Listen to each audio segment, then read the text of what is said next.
Hi, I'm Kate Hudson. I'm 33 years old and a marketing executive who's worked tirelessly to build a career I'm proud of. I'm also a wife, married for 6 years to Lucas, who's not just my husband, but also my biggest supporter. His unwavering love and encouragement have been my rock, especially when it comes to handling his family dynamics. Let me paint you a picture of the family I'm married into. There's Roxanne, my well-meaning mother-in-law, who has an almost obsessive love for family traditions. Then there are Lucas's cousins, Felix and Mia, genuinely lovely people who have always made me feel welcome. But there's also Rosalie, Lucas's sister, who's, well, let's just call her complicated. Dealing with her has been a real test of my patience. This brings me to the morning of the family reunion. I was in our bedroom, adjusting a new dress in front of the mirror, my mind wandering back to a very difficult chapter of my life just a few months ago. I had been in a hospital bed, frightened and exhausted, as a doctor explained I'd need emergency surgery for endometriosis. It was a condition I'd silently struggled with for years, one that not only brought excruciating pain but also affected my ability to have children. The surgery was a turning point. While it was necessary and improved my health, it left scars, both on my body and on my heart. I chose to keep it private. It was an intensely personal experience, and frankly, I wasn't ready to deal with the inevitable pity or prying questions from Lucas's family. Rosalie, in particular, had a knack for making offhand, thoughtless comments about when Lucas and I would have children. I dreaded the idea of her turning my pain into gossip fodder. Lucas's voice snapped me back to the present. "Mac, you almost ready?" he called from downstairs. "On my way," I replied, taking a deep breath to steady myself. As I walked down, Lucas greeted me with a warm smile and pulled me into a hug. "You look beautiful, honey. How are you feeling about today?" he asked gently. I shrugged. As ready as I'll ever be to face Rosalie. He held me tighter, his voice steady and reassuring. "Remember, I've got your back. No one needs to know about the surgery, unless you're ready to share." Lucas always knew just what to say to make me feel supported. The family reunion was a long-standing tradition, held every year at a picturesque lake house that had been in the family for generations. It was supposed to be about reconnecting, but over time, it had begun to feel more like stepping into a minefield. As we drove to the lake house, Lucas and I reminisced about past reunions to lighten the mood. "Remember last year, when Rosalie spilled red wine all over your white dress?" Lucas said with a grin. "Oh, I remember," I replied, laughing to spite myself. "She said it was an accident, but I'm still not sure I believe her." Lucas shook his head. "Well, if she tries anything today, just let me handle it." We pulled up to the lake house, its weathered wooden beams and wraparound porch as familiar as ever. The smell of grilled food and the sound of laughter drifted through the air. As I stepped out of the car, I adjusted my dress one last time and took another deep breath. This wasn't just a family gathering. For me, it was a test of patience, resilience, and the power of Lucas and me as a team. Whatever came our way, Rosalie's remarks, the prying questions, or the unspoken struggles we carried, I knew we'd face it together. And with that thought, I took Lucas's hand and stepped into the fray, ready to navigate another chapter in this messy, beautiful, and sometimes challenging life. As we drove closer to the lake house, I turned to Lucas and sighed. "Do you remember how she announced my job situation before I could even explain it myself? The company downsizing was hard enough without her turning it into public drama." Lucas let out a deep breath, his fingers gripping the steering wheel a little tighter. "Yeah, Rosalie has a way of making everything harder than it needs to be," he replied. "She really knows how to make me feel small," I muttered, my hand unconsciously drifting to my abdomen, where the scars from my surgery were hidden. Lucas reached over, his warm hand squeezing mine. "Not this year," he promised firmly. When we arrived, Roxanne greeted us at the door with her usual cheerful energy. "Kate, sweetie, you look wonderful. Come on in. We've missed you too." Her warmth was comforting, and I smiled as we stepped into the house. But my relief was short-lived. Almost immediately, my eyes locked with Rosalie's. She stood on the far side of the room, wearing a smirk that made my stomach tighten. "Well, look who's here," she said, sauntering over with a confidence that always put me on edge. "Kate, dear, how have you been? Any news to share?" Her eyes flicked to my midsection, lingering just long enough to send a clear message.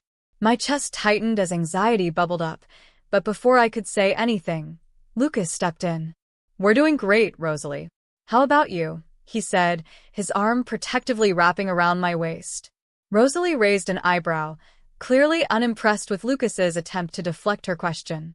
"Oh, just peachy," she said with a sly grin. "Always curious to see what's new with you two. No little ones on the way yet." Before I could respond, or let her comment sink in further, her husband Ken appeared. He looked as awkward as ever, standing just behind her. "Hey, guys. Good to see you," he said, his voice a little too eager. "Rosalie, honey, why don't we go help your mom in the kitchen?" Rosalie sighed, clearly annoyed, but allowed herself to be led away.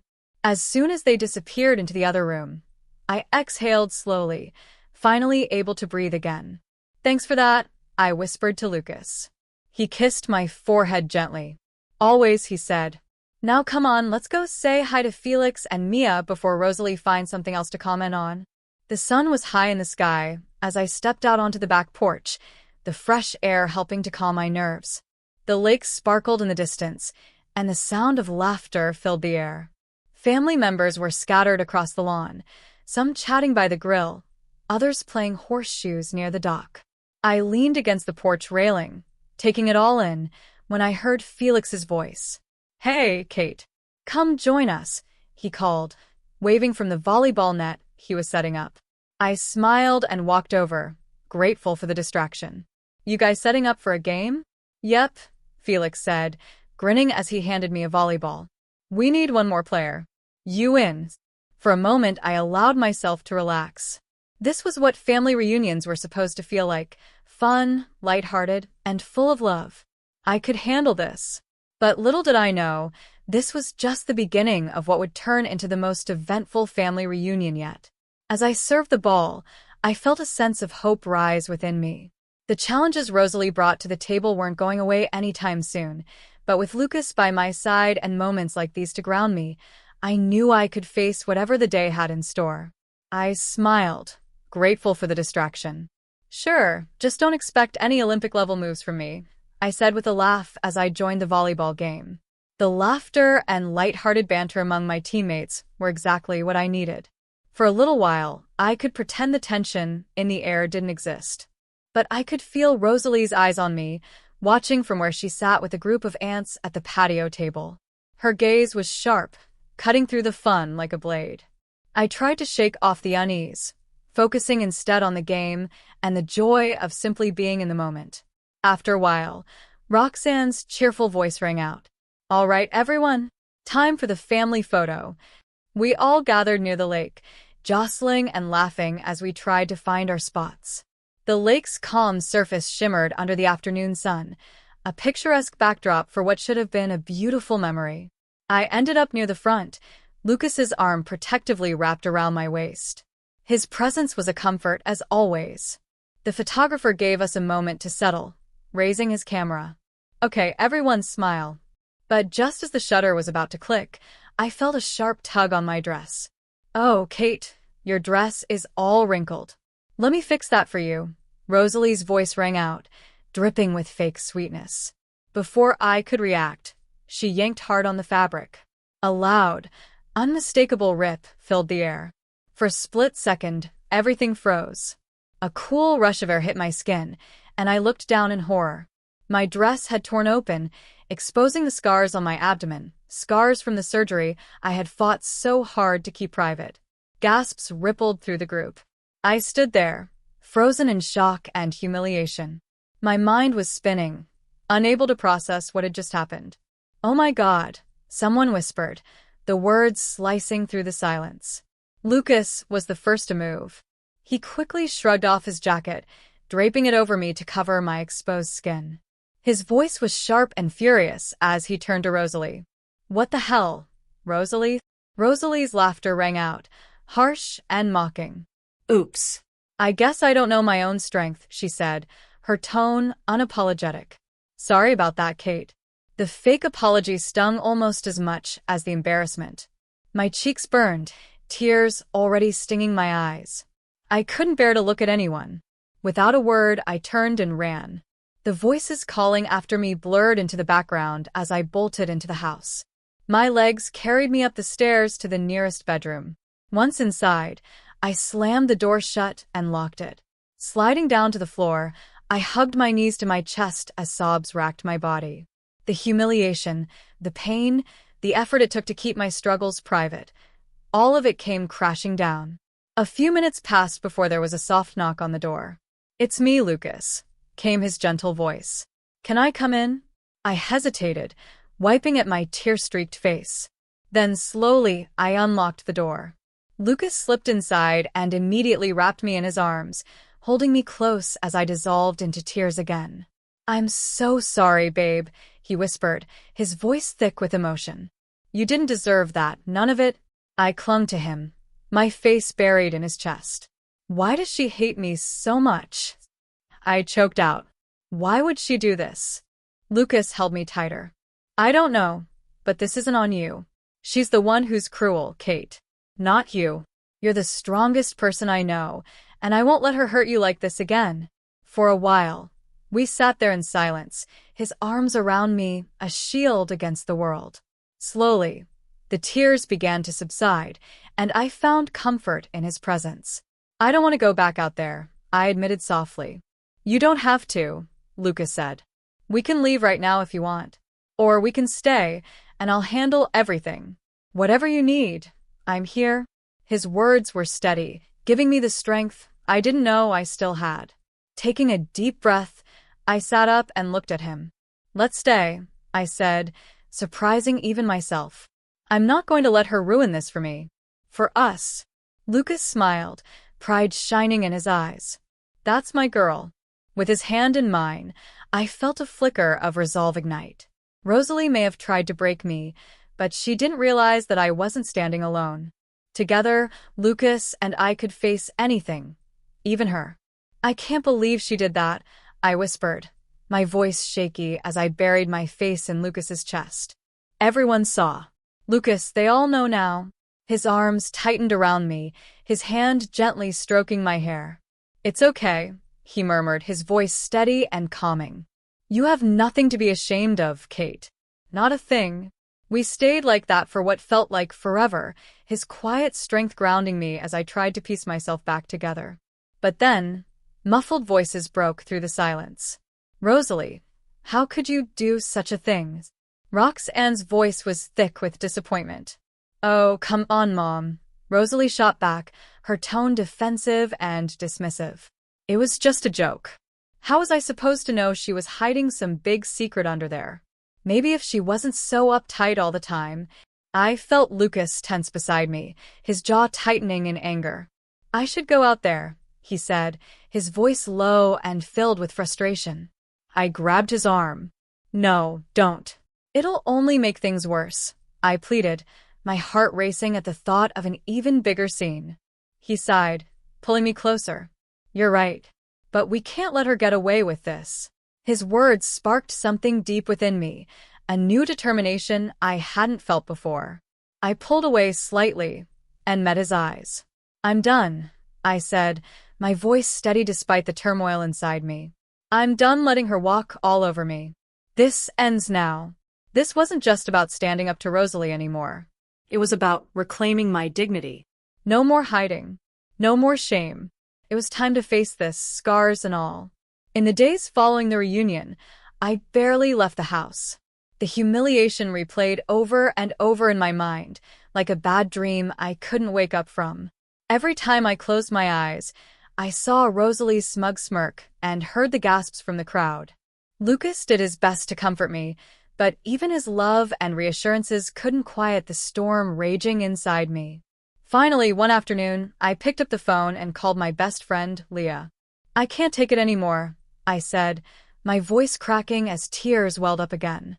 "Oh, honey," Leah said, her voice filled with concern. "I'm coming over right now." Within an hour, she was at my door. As soon as I let her in, I collapsed into her arms, all the emotions I'd been holding and pouring out.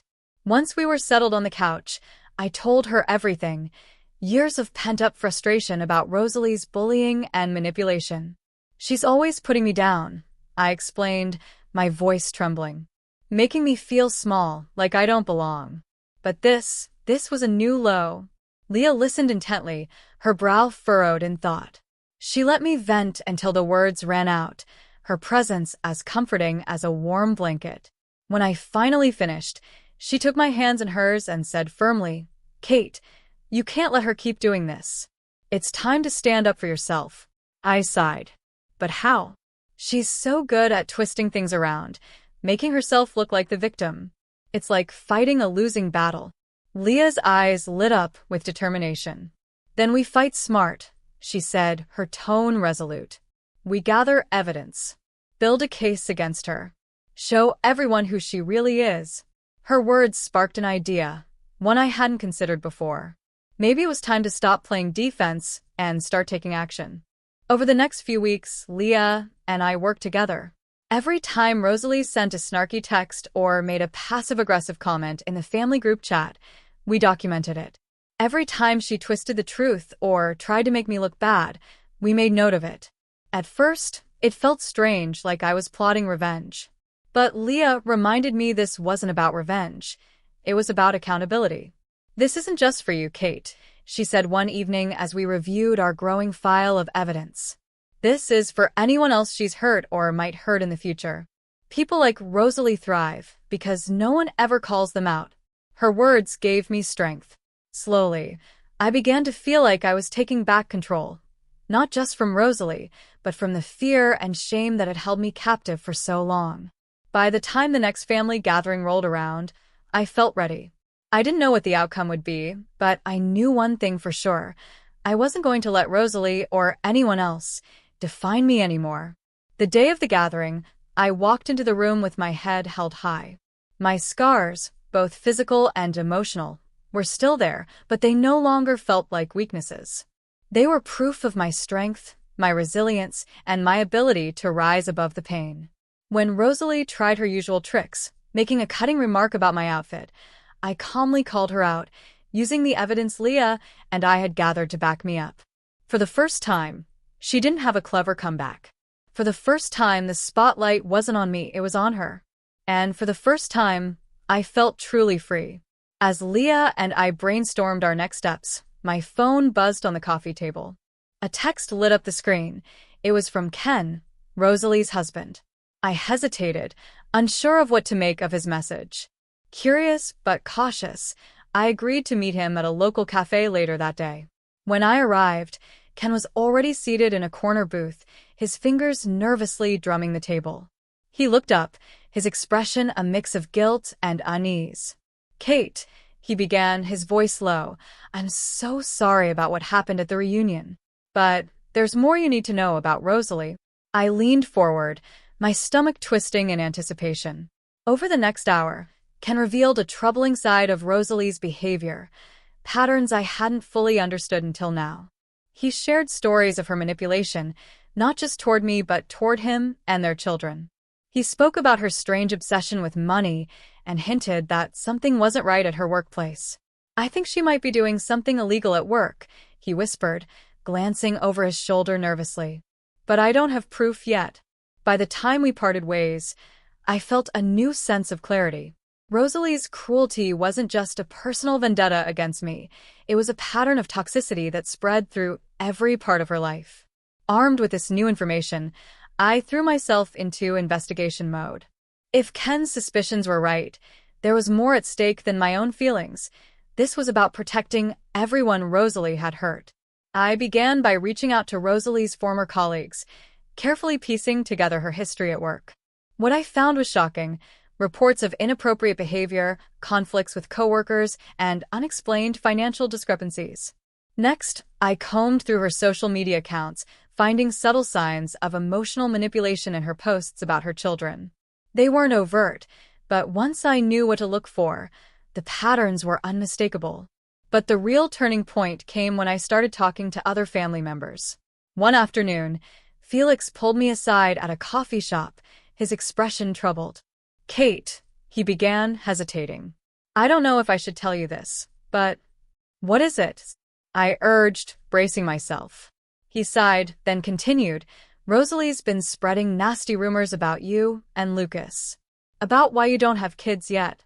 My heart sank. What kind of rumors? I asked, my voice barely above a whisper. Felix hesitated again, but when he finally told me, the words hit like a punch to the gut. Rosalie had twisted our struggles with fertility into a cruel narrative, painting me as someone selfish and career-obsessed, uninterested in starting a family. And that, as it turned out, was just the tip of the iceberg. The deeper I dug, the more I uncovered. Rosalie had been spinning lies and half-truths for years, turning family members against each other with carefully planted seeds of gossip. Mia was the next to come forward, sharing her own experiences of Rosalie's manipulation. She's always been jealous of you, Kate, Mia explained during one of our late-night phone calls.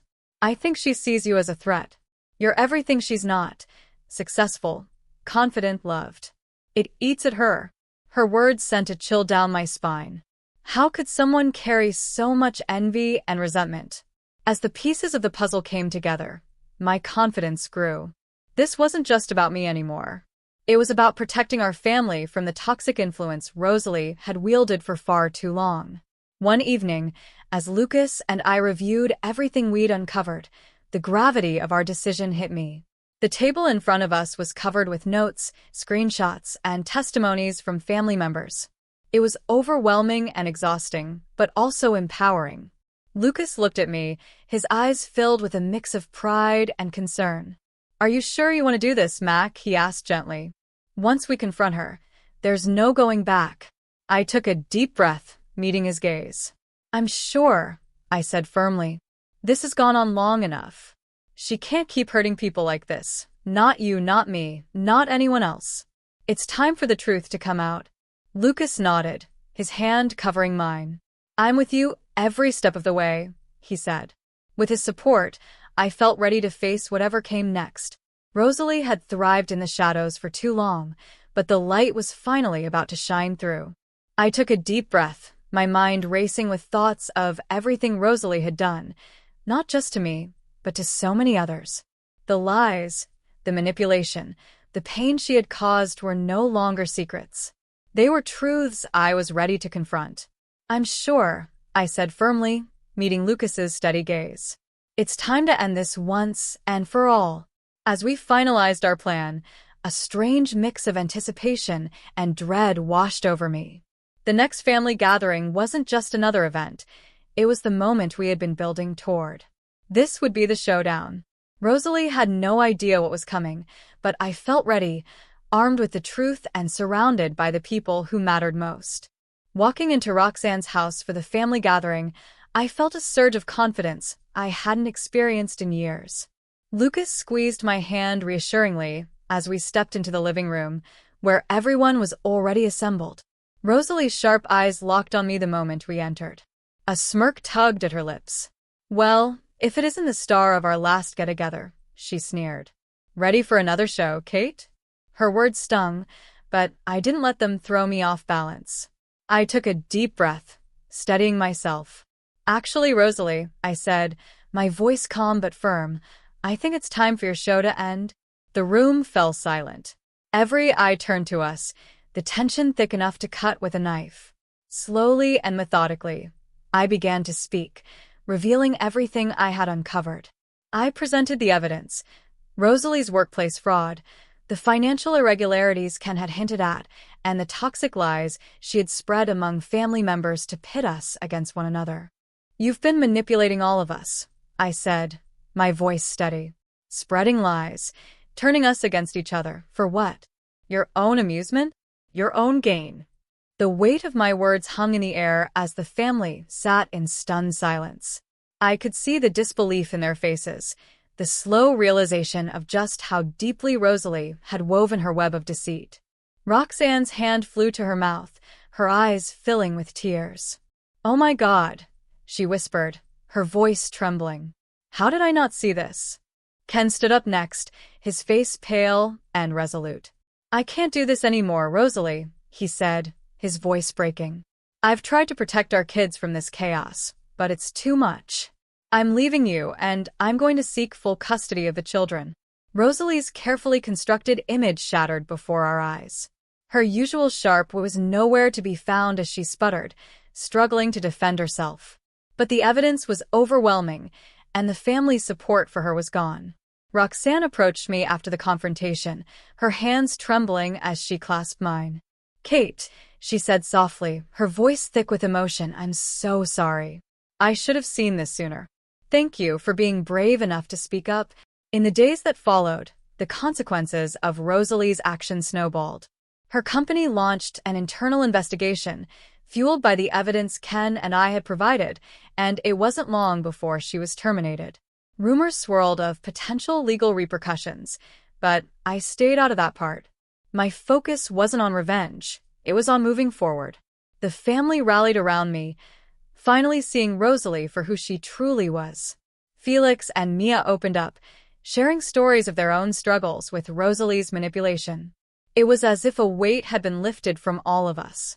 For the first time in years, our family felt united. And for the first time in my life, I felt free.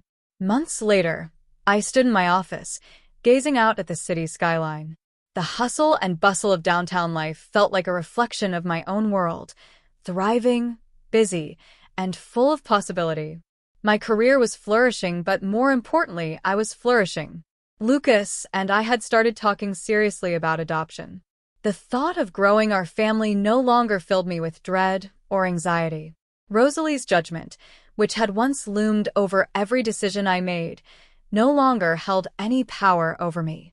I thought about Rosalie now, jobless, divorced, and estranged from most of the family. While I didn't take joy in her misfortune, I couldn't deny the sense of relief I felt knowing she could no longer hurt us. She had built her life on lies and manipulation, and now she was facing the consequences of her choices. As I reflected on the journey that had brought me to this point, I felt a deep sense of pride. The scars on my body, once a source of shame, were now a reminder of my resilience. They told a story of strength, growth, and survival. With a small smile, I turned back to my desk. My life wasn't perfect, but it was mine. And for the first time, I felt like I was living it on my own terms, free from the shadows of the past. I turned back to my desk, ready to handle whatever challenges came my way.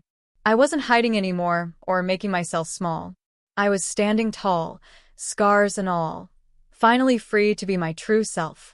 Have you ever had to confront a toxic family member? How did it change your relationships? Share your story in the comments. If you enjoyed this story about standing up to manipulation, don't forget to like and subscribe for more inspiring content.